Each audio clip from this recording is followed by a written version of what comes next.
Uttar Pradesh police के गुंडा बने दरोगा ने शराब के पैसे न मिलने पर छात्रों के मुंह में डाली पिस्टल। कानपुर कमिश्नरेट के थाना नवाबगंज क्षेत्र अंतर्गत स्थित पत्रकारपुरम में छत पर साहूजी विश्वविद्यालय में पढ़ने वाले छात्रों के द्वारा एक बदमाश दरोगा को शराब के पैसे नहीं देने पर दरोगा ने छात्रों के मुंह में पिस्टल तक डाल दी। छात्रों के द्वारा आज दिनांक 19 नवंबर 2024 को कानपुर प्रेस क्लब में पत्रकारों से वार्ता करते हुए अपने ऊपर आप बीती घटना बताई गई, जिसमें छात्रों ने बताया किस तरह से कानपुर कमिश्नरेट पुलिस के पुलिस उपायुक्त पश्चिम का गुंडा बना पीआरओ निखिल शर्मा ने अपनी पिस्टल छात्रों के मुंह में डालते हुए फर्जी एनकाउंटर तक करने की धमकी दे डाली। वहीं एक दलित छात्र को जाति सूचक गालियां भी दी गईं। दलित छात्र इतना मानसिक तौर पर प्रताड़ित हुआ कि वह न्याय न मिलने पर आत्महत्या तक करने की बात कह रहा है। छात्रों के द्वारा बताया गया उनके द्वारा पुलिस उपायुक्त पश्चिम को घटना के संबंध में प्रार्थना पत्र दिया गया, लेकिन अभी तक कोई कार्रवाई नहीं हुई और न ही कोई कार्रवाई की जा रही है। उन्हें किसी प्रकार का कोई जवाब भी नहीं दिया जा रहा है।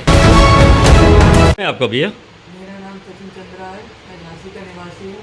मैं छत्रपति साहूजी महाराज यूनिवर्सिटी में बैचलर ऑफ वोकेशन में सेकेंड ईयर का छात्र हूँ। मामला क्या भैया?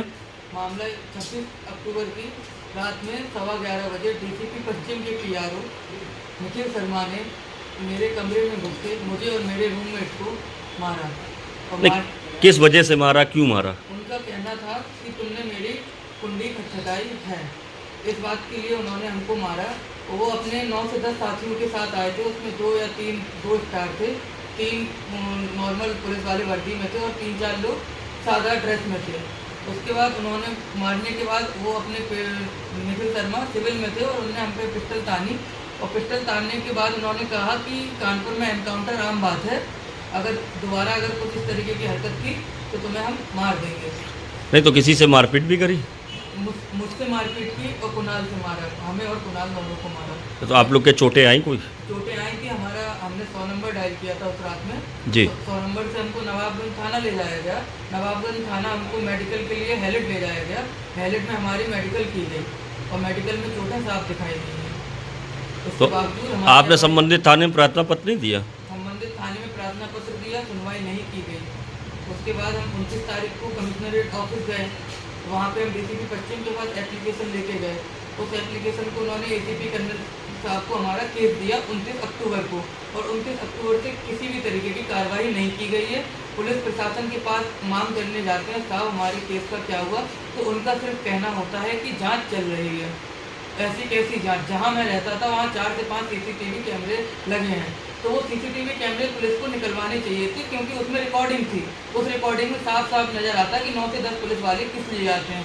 आज के समय में मैं ये कहना चाहता हूँ कि जैसे कोई मर्डर केस भी करता है तब भी 2 या 3 एक चौकी से पहले उन्हें रिकॉल करा जाता है, उन्हें चौकी बुलाया जाता है। 3-4 दरोगा एक छात्र के कमरे में घुसने क्या करने गए थे? मुझे मारने की धमकी दी गई। मैं झांसी से आया हूँ इधर पढ़ने, आज मैं यहाँ पढ़ाई नहीं कर पा रहा हूँ। मेरे साथ में जो साथी था वो बीमार है, वो घर गया है।